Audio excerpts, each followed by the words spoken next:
Hi everyone, I am Davood Gozli. Welcome back to my YouTube channel. We are talking about The Seven Husbands of Evelyn Hugo, written by Taylor Jenkins Reid. As I am recording this video, the book is still on the list of New York Times best-selling works of fiction, even though it was written in and published in 2017. So it is very impressive in its commercial success, and that's why I picked it. I was curious about the book. My first observation, to be frank with you, it's just us, right? My first observation about this book is that it is not super engaging. I would even go so far to say that I found it very tedious and boring. And I am a big believer in examining that feeling. Why is this book, any book, the book that you're reading, why is it boring? Why do you find it tedious? And in the case of every book, you could have a different reason for that experience. In this case, I think the core reason is that the world of the book, the world of the story, is too static. It doesn't move. It doesn't evolve. It doesn't develop. The central characters don't develop. The two central characters, Monique and Evelyn, are basically the same people from beginning to the end. There are relationships and facts that they discover, and they enter into different relationships. They end relationships, and discover things about themselves and about other people. But these changes are, relatively speaking, superficial. They don't shake our characters. They are like pieces of information that are added to a mind that doesn't fundamentally change. So sometimes your mind is set in a certain way. You don't change your mind in a fundamentally in any radical way. And of course, you can add pieces of information, pieces of facts. You can learn things about other people. You can learn things about yourself. But that's one thing. The mind changing radically, drastically at a deep level, that's something else. And in general, in stories where characters are atomized, they're isolated from each other, they don't enter into deep relationships that shake them. In those cases, it's very difficult to find the kind of development that I'm seeking, that I want to read about in a story when I'm reading a novel. Okay, let's talk about The Seven Husbands, at the title, Seven Husbands of Evelyn Hugo. So the book purportedly, it promises to be about seven marriages and surrounding stories. So what are these marriages about? At least four of them are strategic moves to gain power and prestige in the show business, in the Hollywood show business. Okay, so four of these seven marriages are to gain power and prestige in show business. Okay, two of them are also about power and control, but they are about maintaining and gaining power over privacy. So again, it's also about strategy. It is about power, marriage as a strategic move, though it's slightly different kind of power. In one kind of power, you want to gain and climb the ladder of prestige and, fame and fortune. In another, you want to keep certain things out of public access. So they don't really have things that we associate, maybe most of us associate with the idea of marriage. Because so much of the story is about a single theme of power, control, strategy. It's like you're listening to a piece of music and you keep hearing a single note. And here it's the will to power, but not even that. It is a will to power that is confined within the culture of Hollywood, the cultural environment of show business in the US at a given time window. So the story is very boring because of that repetitiveness.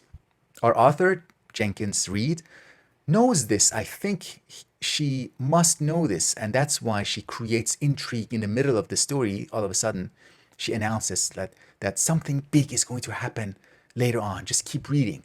The way the story begins I'm going to kind of get into a different topic, but tie it back later, hopefully. The way the story begins is really important. It has the character of a fantasy. So just bear with me. I believe in this, the importance of this distinction. Some stories begin like a fantasy begins, like a daydream. What does that mean? What do I mean by that?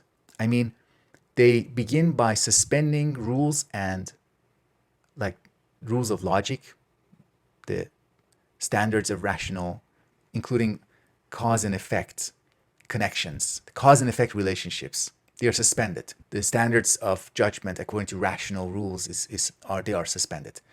So how does the story begin, and what does that mean when we say the rules of cause and effect are suspended? We begin the story when a famous and powerful person, Evelyn Hugo, selects our protagonist, Monique, for no apparent reason to be the official biographer of her life, the storyteller of her life, to record, document, and then later tell her story. There's no reason. It's a fantasy. It's a wish fulfillment. Yes, if you have read the book, you might object here. A kind of reason is revealed at the end of the story. But that's not a reason, because there's no causality in it. There's nothing about our character, the character of our protagonist, that justifies the event of meeting Evelyn Hugo and the decision that Evelyn Hugo has made about her. There's nothing about her character itself. If you think about it, it is an accident. It is an accident that some other accident happened, and that accident justifies this and makes this a non-accident, makes this a kind of a predictable event. No, there are no reasons, and just the bucket is being passed on to some other place. And our author is trying to offer justification for something that doesn't really have a reason behind it. No, so compare it here. Let's pause and compare this to another literary example of a well-known book, hopefully well-known, Great Expectations. So in that book, Great Expectations, the story also involves two characters, and it has the character that the connection between them has a hidden aspect, and it seems like an accident. But there is a causal connection. Yes, they do meet accidentally, like many of us meet. We run into each other, but the bond that is created between them, the fact that they remain linked to each other, that their stories, their individual stories, don't go their separate ways, but they remain connected. There is a reason behind that, and that reason is connected to the characters themselves. And that makes it a genuine work of art. It makes it a novel. That makes it a novel, not a fantasy. And I'm not using the word fantasy as a literary genre. I'm using fantasy in its psychological sense. So why is this important? Why am I bringing this up? Because this distinction tells us whether the author is creating something or doing something that is not very good, and that is self-indulging in fantasy. It is really important whether the author is creating something or whether they are self-indulging in their fantasy land. With creativity, if it is really a genuine work of creative and artistic product of an artistic process, with that kind of creative process, the author is joyful, and we cannot help but sense that joy. The author is joyful and serving the work itself. The author ends up serving the story, the characters. With self-indulgence, by contrast, the author is not joyful, and we also detect that lack of joy. Another element behind this tedium, the boringness of the reading experience. She's covering things up. If somebody is indulging in fantasy, they can't help but repress reality, and that repression has to continue. Okay, one other thing. Evelyn is in the relationship between Evelyn and Monique. Evelyn is recollecting events from a span of about 50 years. When talking about things that happened 30, 40 years ago, the level of detail that she gets into is totally inappropriate. So here is one passage, one couple of lines. So Evelyn is saying something like, Imagine something, you're remembering something that happened 40 years ago. Okay.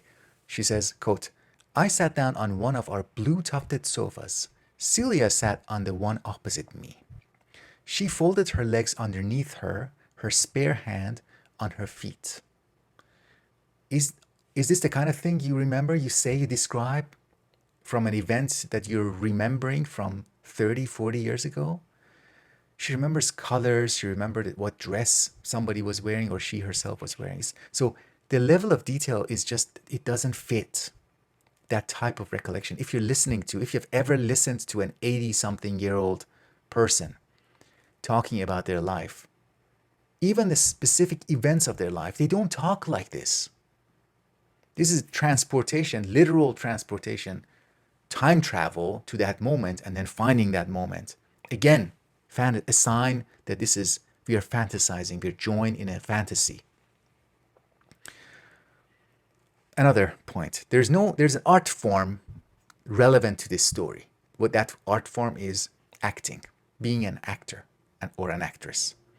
There's no description of that art, of that form of art, even though it is supposedly at the center of the story. Acting, performance.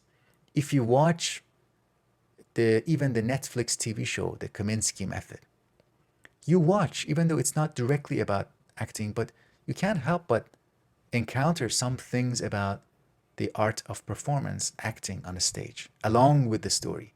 If you watch the more recent movie Tar, you watch music along with the story because it is central to the narrative. Here, there's no trace of acting, description of acting, preoccupation with acting, even though acting is supposed to be a preoccupation. Okay, next. Identity. Identity is a major theme of the book. Now, in what way? In the way that identity is treated as a secret, a big secret, in the sense that the public, those people, the majority of people, they don't know who we are. We, the elect, the special few. They don't get us. They don't know who we are. We are going to have to continue to deceive them to protect ourselves. So identity as secret. Our identity is a secret. This is the attitude of Evelyn Hugo, not just about her sexuality, but in general. So this is, I think, somewhat interesting about the book. A couple of other things that I found interesting and I even kind of liked about the book. First, I liked the examination of the different ways we might think about love and love relationships, especially when they are mixed with power. So as our author points out, loving is different from winning the game of love or winning at the game of love. Having a healthy marriage is not the same as winning at the marriage game or succeeding at marriage, as if marriage is a work-related project. The other thing I liked was the inclusion of multiple points of views and layers in the story, despite, as I said, the lack of evolution and movement. But we saw these 3 layers. So there is the point of view of Monique, the character that we meet in the beginning. Then there's a point of view of Evelyn with the 7 husbands and so forth. And then there is a point of view of tabloid newspapers and gossip columns. Their point of view, the idiotic public. Leads me to this. The darkest aspect of the book is the author's underlying cynicism. Cynicism is basically, what I mean by it is a deep belief that most people and human nature in general is bad. Most people are foolish, they are idiotic, and human nature in general is nothing to be proud of. That's what I see to be cynicism, and I see that operating in this work, unfortunately. You detect this hidden belief that most people are dumb, lazy, not noteworthy in general in the story, but there's one scene that brings out this belief most vividly and most strongly, and that is the scene in the Jack in the Box. There's a burger store or Jack in the Box scene with Evelyn and Max Gerard, one of the 7 husbands. And in that scene, really, we encounter the the mass who are like after the famous person, like moving like zombies and want to overwhelm her, and she has to flee from them. Is that cynicism about the public, about the public life, accidental to the story, or is it related to the book as a whole? I think the cynicism is absolutely necessary as a condition that justifies Evelyn's way of life, her willfulness to rise as a star, to gain prestige and power, not in pursuit of excellence in performance arts, not in pursuit of artistic or creative excellence, but in pursuit of fame, fortune, power, and the associated strategic moves. It's this cynicism that justifies that way of living and that kind of ambition. Most people are bad. They're dumb. Most people. So let's take advantage of the situation and do the best we can to pursue, at least first power and then a safety away from them.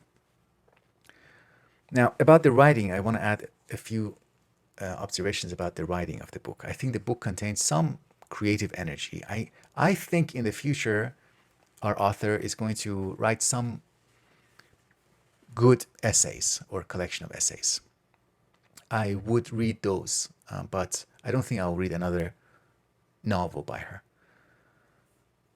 I found some good lines in the book, some interesting psychological observations. There are interesting themes at work in the story, like the theme of identity, like the different perspectives through which we can look at a situation. But in general, the book comes across as impatient. It comes across as impulsive. And as I said before, it comes across as self-indulgent. And it is more of a self-indulgent fantasy, much more than an artistic work, a literary creation. I feel somewhat comfortable saying that because of the commercial success, massive commercial success of the book. So I hope you also don't mind me being a little bit negative on the book.